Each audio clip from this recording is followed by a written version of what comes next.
Bonjour à tous, dans cette dernière partie du souffle du chant, partie numéro 5, nous allons voir le double son. Ça va être révélateur du souffle du chant, encore une fois.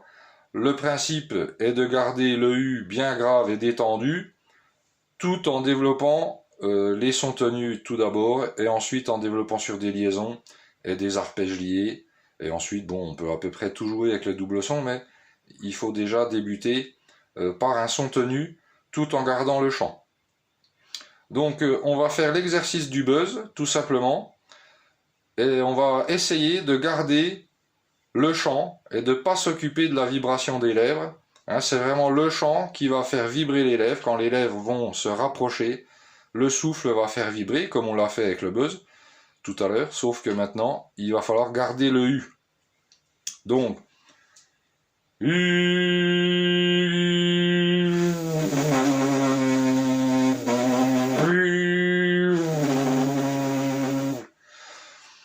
Donc là, c'est vraiment le chant qui est matérialisé avec les cordes vocales entre guillemets, et qui nous permet d'oublier un petit peu ce qui se passe au niveau des lèvres. Donc l'étape suivante, c'est exactement comme tout à l'heure quand on a fait le buzz et qu'on a posé l'embouchure puis la trompette. Donc là, on va essayer au départ de chanter le sol médium et de garder le chant. Et après, il faut pareil, le principe c'est oublier l'instrument. L'instrument, on vient le poser sur les lèvres et on se concentre sur le U intérieur.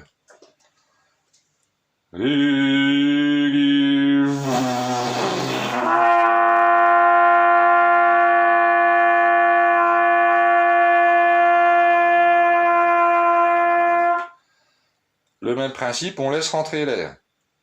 Ensuite, la même chose en descendant. Donc maintenant, on va faire une liaison descendante sol-fa.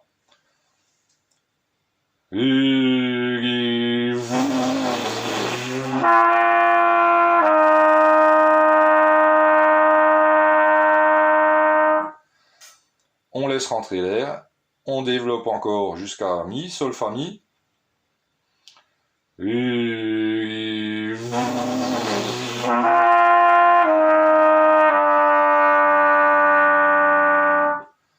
Sol, fa, mi, ré.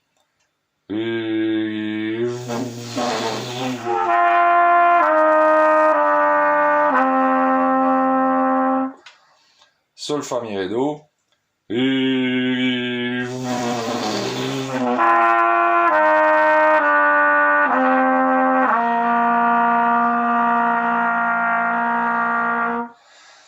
Donc au fur et à mesure de l'exercice, vous allez vous rendre compte que le vrai chant intérieur, c'est vraiment ce qu'on appelle un râle. Donc ça ressemble vraiment à ça.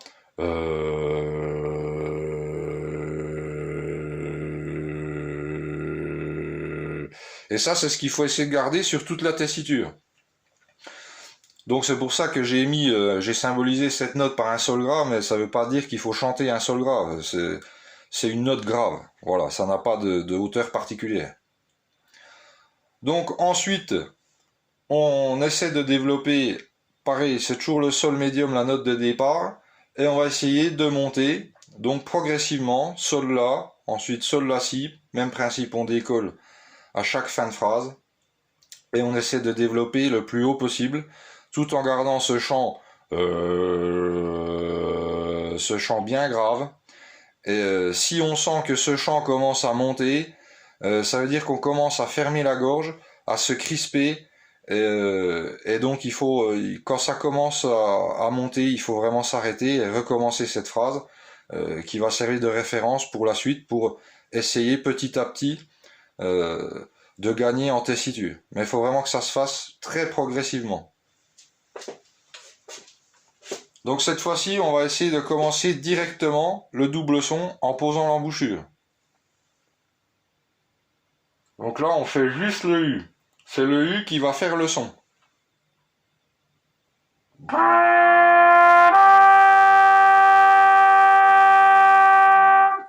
On laisse rentrer l'air.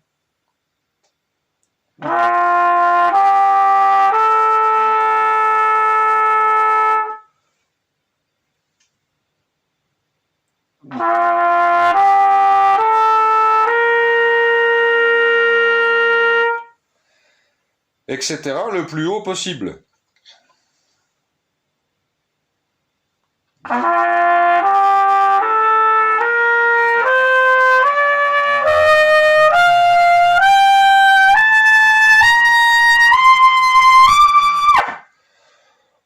Voilà. Donc vraiment, il faut vraiment se concentrer, intérioriser au maximum pour garder ce chant le plus grave possible et le plus haut possible. Ensuite, dans la deuxième partie, on développe, bon ça faut vraiment y aller avec prudence, il faut déjà que le premier exercice de liaison soit déjà maîtrisé un minimum. Et ensuite on développe, l'idée c'est de développer sur la méthode Collin, que tout le monde connaît. Donc cet exercice peut être fait, on peut déjà le faire sans le double son évidemment, mais dans cette partie c'est vraiment de développer le double son sur des arpèges liés.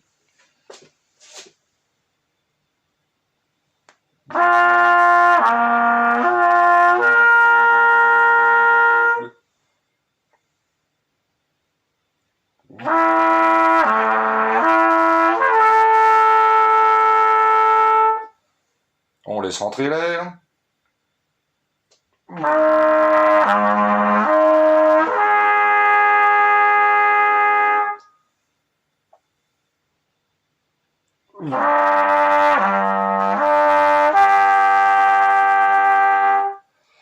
Etc. Jusqu'aux 3 pistons. Et donc ensuite, on part de cette dernière phrase avec les 3 pistons, donc la phrase du Ré bémol. Et donc là, on développe en remontant un petit peu plus haut, et c'est le même principe, le plus haut possible, sur tous les harmoniques.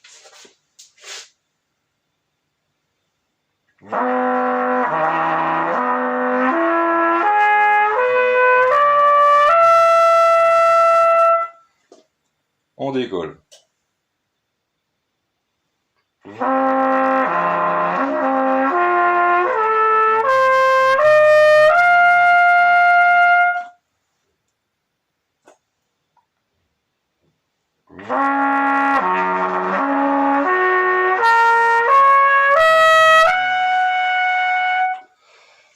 Etc., etc., le plus haut possible également. Et même principe, si on sent que la gorge commence de se fermer, que le chant commence à monter, eh bien il faut s'arrêter. Voilà, donc le travail du double son peut être adapté au bon vouloir de chacun, sur les méthodes de son choix. Bon, Collin reste un peu la référence dans ce domaine, mais peu importe, hein, chacun l'arrange à sa sauce. Donc le travail du double son s'arrête là, en tout cas dans cette méthode. Ensuite, on peut travailler ce qu'on appelle le centrage. Donc là, c'est le principe de on pose, on souffle, vraiment pour prendre conscience que sur toute la tessiture, quand on a des petites interventions, donc notamment plutôt dans les musiques actuelles, où on a ce genre de riff de pêche, comme on appelle ça, dans les aigus, où il faut être très incisif. Bon, si on prend de l'air, puis qu'il faut attaquer un contrute, par exemple, bon, il y a de grandes chances qu'on se le prenne dans les dents, ou qu'il sorte pas, tout simplement.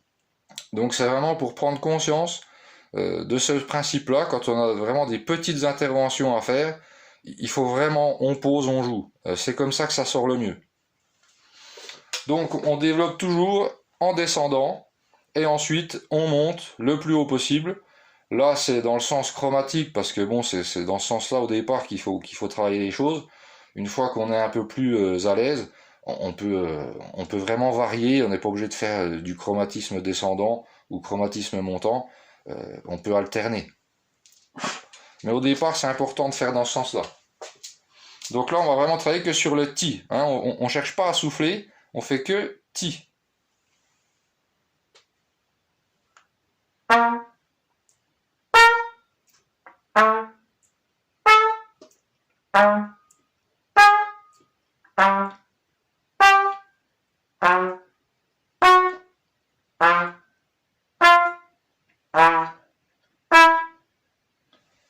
Ensuite, on part dans l'autre sens, donc on remonte par demi-ton, et là on essaie de monter octave par octave.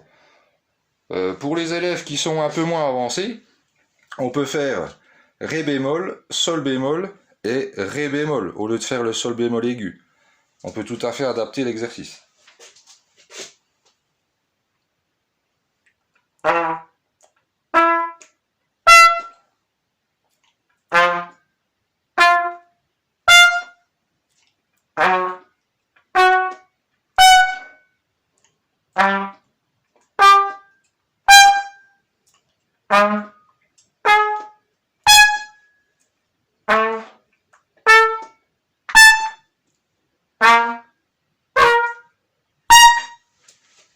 Voilà, le plus haut possible. Il faut vraiment pas avoir peur de taper à côté, comme on dit. C'est le jeu, c'est le risque. Mais ce qui compte, c'est vraiment d'avoir aucune tension ou crispation. Et enfin, le dernier exercice de vocalise, ce que j'appelle aussi le gargarisme. Voilà, ça c'est vraiment pour prendre conscience qu'il faut vraiment jouer derrière. C'est un exercice un peu mélodique en plus qui est agréable à faire. Donc toujours dans le même principe, en souplesse sur le chant.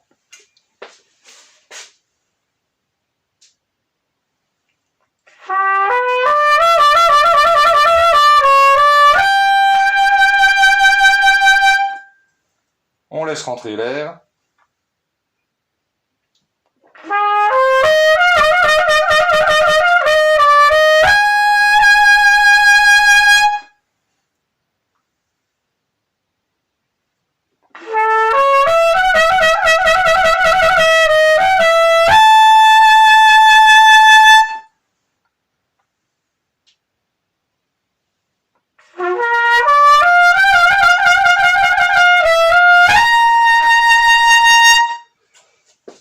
Et donc cet exercice également, on peut le faire le plus haut possible, au bon vouloir et aux capacités de chacun.